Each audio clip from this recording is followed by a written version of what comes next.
ದರ್ಶನ್ಗೆ ಸಿಗದ ಆತಿಥ್ಯ ಬೇರೆ ಕೈದಿಗಳಿಗೆ, ಸಾಮಾನ್ಯ ಕೈದಿಗಳಿಗೆ ಸಿಗ್ತಾ ಇದೆ ಅನ್ನೋ ವಿಷಯವನ್ನ ತಿಳಿಸ್ಲಿಕ್ಕೇನೆ ಈ ವಿಡಿಯೋ ವೈರಲ್ ಮಾಡಿದ್ರ. ಜೈಲಿನ ವಿಡಿಯೋ ವೈರಲ್. ನಟ ಧನ್ವೀರ್ನ ವಶಕ್ಕೆ ಪಡೆದಿದ್ದಾರೆ ಬೆಂಗಳೂರಿನ ಸಿಸಿಬಿ ಪೊಲೀಸರು. ಹೆಚ್ಚಿನ ವಿಚಾರಣೆಗಾಗಿ ನಟ ಧನ್ವೀರ್ ಸಿಸಿಬಿ ವಶಕ್ಕೆ. ಈಗ ದರ್ಶನ್ರನ್ನ ಭೇಟಿ ಮಾಡಲಿಕ್ಕೆ ಮೇಲಿಂದ ಮೇಲೆ ಪರಪ್ಪನ ಅಗ್ರಹಾರ ಜೈಲಿಗೆ ಹೋಗ್ತಾ ಇದ್ರು ನಟ ಧನ್ವೀರ್. ಈಗ ನಟ ಧನ್ವೀರ್ ಅವರ ವಿಚಾರಣೆಯನ್ನ ಮಾಡ್ತಾ ಇದ್ದಾರೆ ಸಿಸಿಬಿ ಪೊಲೀಸರು. ವಶಕ್ಕೆ ಪಡೆದುಕೊಂಡಿದ್ದಾರೆ. ಮೊದಲು ಅವರ ಮೊಬೈಲ್ನ ವಶಕ್ಕೆ ಪಡೆದುಕೊಂಡ್ರು. ಈಗ ನಟ ಧನ್ವೀರ್ನ ಸಿಸಿಬಿ ಪೊಲೀಸರು, ಸೆಂಟ್ರಲ್ ಕ್ರೈಮ್ ಬ್ರಾಂಚ್ ಪೊಲೀಸರು ವಶಕ್ಕೆ ಪಡೆದಿದ್ದಾರೆ.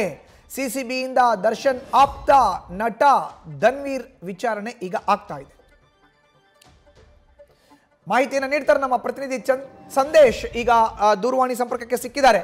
ಸಂದೇಶ್, ಧನ್ವೀರ್ನ ಈಗ ಪೊಲೀಸರು, ಸಿಸಿಬಿ ಪೊಲೀಸರು ವಶಕ್ಕೆ ಪಡೆದುಕೊಂಡು ವಿಚಾರಣೆಯನ್ನ ಮಾಡ್ತಿದ್ದಾರೆ. ವಿಡಿಯೋ ವೈರಲ್ ವಿಚಾರಕ್ಕೆ ಸಂಬಂಧಪಟ್ಟಂತೆ ವಶಕ್ಕೆ ಪಡೆದು ಎಷ್ಟೊತ್ತಾಯ್ತು, ಏನೆಲ್ಲ ವಿಚಾರಣೆ ಆಗ್ತಾ ಇದೆ? ಸಂದೇಶ್.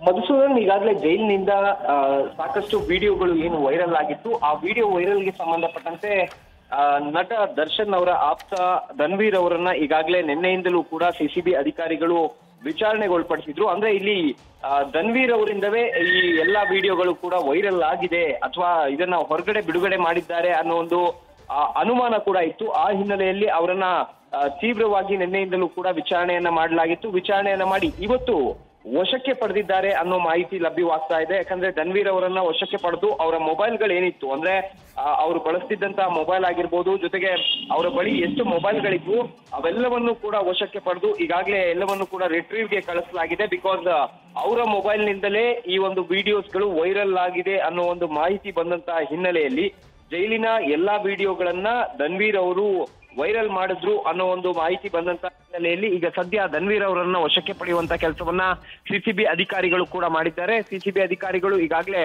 ಅವರ ಹೇಳಿಕೆಯನ್ನ ದಾಖಲು ಮಾಡಿಕೊಳ್ಳುವಂತ ಕೆಲಸವನ್ನು ಕೂಡ ಮಾಡ್ತಾ ಇದ್ದಾರೆ. ಬಿಕಾಸ್ ಇಲ್ಲಿ ಧನ್ವೀರ್ ಅವರ ಮೇಲೆ ಪ್ರಮುಖವಾಗಿ ಮೊದಲಿಗೆ ಪ್ರಾಥಮಿಕ ಹಂತದಲ್ಲಿ ಸಾಕಷ್ಟು ಎವಿಡೆನ್ಸ್ಗಳು ಲಭ್ಯವಾಗುತ್ತೆ. ಅಂದ್ರೆ ಇವರು ಧನ್ವೀರ್ ಅವರಿಂದಲೇ ಈ ವಿಡಿಯೋಗಳು ವೈರಲ್ ಆಗಿದೆ ಅನ್ನೋದಕ್ಕೆ ಸಂಬಂಧಪಟ್ಟಂತೆ ಪ್ರಾಥಮಿಕ ಹಂತದಲ್ಲಿ ಸಾಕಷ್ಟು ಒಂದು ಸಾಕ್ಷಿಗಳು ಸಿಕ್ಕಂತಹ ಹಿನ್ನೆಲೆಯಲ್ಲಿ ಈಗ ಸದ್ಯ ವಶಕ್ಕೆ ಪಡೆದಿದ್ದಾರೆ. ಯಾಕಂದ್ರೆ ಪ್ರಾಥಮಿಕ ಹಂತದ ವಿಚಾರಣೆಯನ್ನ ಜೊತೆಗೆ ಹೇಳಿಕೆಯನ್ನ ಕೂಡ ಈಗಾಗಲೇ ನಿನ್ನೆಯಿಂದಲೂ ಕೂಡ ಪಡೆದುಕೊಂಡಿದ್ರು. ಈಗ ಸದ್ಯ ಧನ್ವೀರ್ ಅವರನ್ನ ವಶಕ್ಕೆ ಪಡೆದು ಅವರ ವಿಚಾರಣೆಯನ್ನ ಕೂಡ ಮಾಡ್ತಾ ಇದ್ದಾರೆ. ಜೊತೆಗೆ ಅವರ ಮೊಬೈಲ್ಗಳನ್ನ ರಿಟ್ರೀವ್ಗೆ ಕಳಿಸಿರೋದ್ರಿಂದ ರಿಟ್ರೀವ್ ಆದ ನಂತರ ಇವರ ಮೊಬೈಲ್ ನಿಂದ ಹೋಗಿರೋದಕ್ಕೆ ಸಂಬಂಧಪಟ್ಟಂತೆ ಸಾಕ್ಷ್ಯಗಳು ಕೂಡ ಲಭ್ಯವಾಗುತ್ತೆ. ಈಗಾಗಲೇ ವಶಕ್ಕೆ ಪಡೆದಿರೋದ್ರಿಂದ ಮುಂದಿನ ಒಂದು ಪ್ರಕ್ರಿಯೆಗಳನ್ನ ಸಿಸಿಬಿ ಅಧಿಕಾರಿಗಳು ಕೂಡ ಈಗಾಗಲೇ ಮಾಡ್ತಾ ಇದ್ದಾರೆ. ಯಾಕಂದ್ರೆ ವಶಕ್ಕೆ ಪಡೆದು ಈಗ ವಿಚಾರಣೆಯನ್ನ ಮಾಡ್ತಾ ಇರೋದ್ರಿಂದ ವಿಚಾರಣೆ ಸಂದರ್ಭದಲ್ಲಿ ಏನೆಲ್ಲ ಮಾಹಿತಿ ಬರುತ್ತೆ ಆ ಮಾಹಿತಿಯ ಆಧಾರದ ಮೇಲೆ ಮುಂದಿನ ತೀರ್ಮಾನವನ್ನ ಸಿಸಿಬಿ ಅಧಿಕಾರಿಗಳು ತೆಗೆದುಕೊಳ್ಳಲಿದ್ದಾರೆ. ಮಧುಸೂದನ್, ಧನ್ಯವಾದ ಸಂದೇಶ್ ನಿಮ್ಮ ಮಾಹಿತಿಗೆ.